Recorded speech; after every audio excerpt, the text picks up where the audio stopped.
If you're not willing to go in there and face yourself, you're not gonna find anything. You're gonna live right here on surface, man, right here on surface. So if there is an ending to this world and there is somewhere to go and there's a judgment, you're gonna get there and you might see a chart. And that chart may tell you who the fuck you should have been. And now you get the rest of your life to think about that. Man, I could have lived a much better life if I just would have just suffered a little bit more. If I just would have went in that and realized I had so much more. But fear and the 40% and living here versus living here, being afraid, stop me. Your biggest enemy, the most important conversation you will ever have in your life is the one you have with yourself. You wake up with it, you walk around with it, you go to bed with it. Eventually, you're going to act on it, whether you're good or bad. You have to. That's why the whole thing about this book I have, it's about you. It is about you. It's strictly about you finding who you are. So many people die, live 100 years, never fucking know who they are. Never know who they are. You have to look in that mirror and know there's so much more in here, man.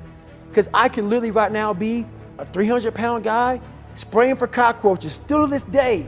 If I did not look in that mirror and say, there has to be more to this. This can't be it. And then willing to go into it, dive deep into it, and give all I have to find it. So that's what all that's about. Let's say there's 10 people in this room, and we're all mediocre. But I'm the best of the mediocre people. I now think I'm great. I'm great. We surround ourselves around people that make us feel great. They tell us what we want to hear.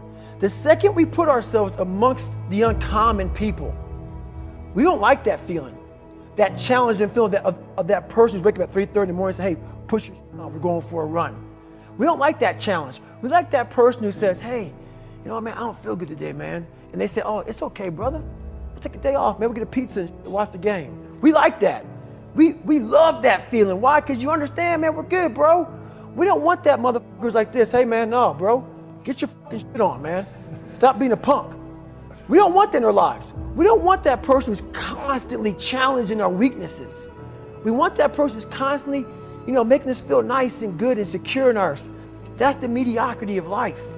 We want to be the best amongst the average people. People wonder, how do you stay hungry all the time?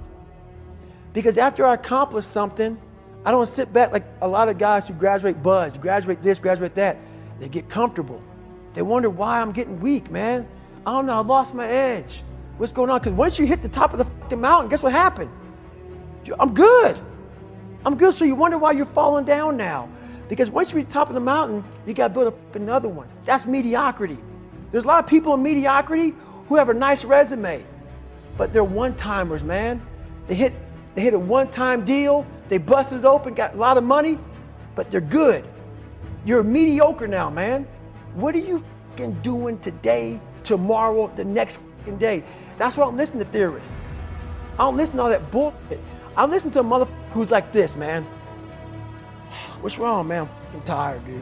Why are you tired? Because tomorrow, I gotta do the fucking shit again, man.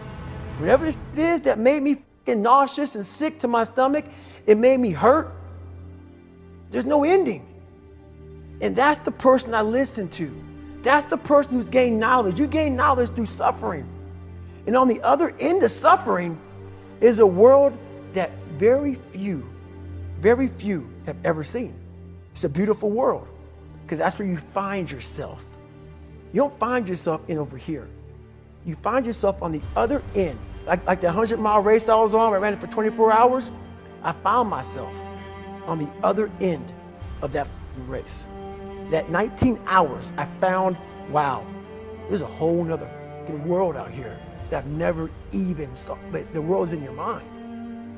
And that's what all that mediocrity is about. The mind has the tactical advantage over you at all times. At all times of your life, the mind has a tactical advantage over you. Why is that? It knows what you're afraid of.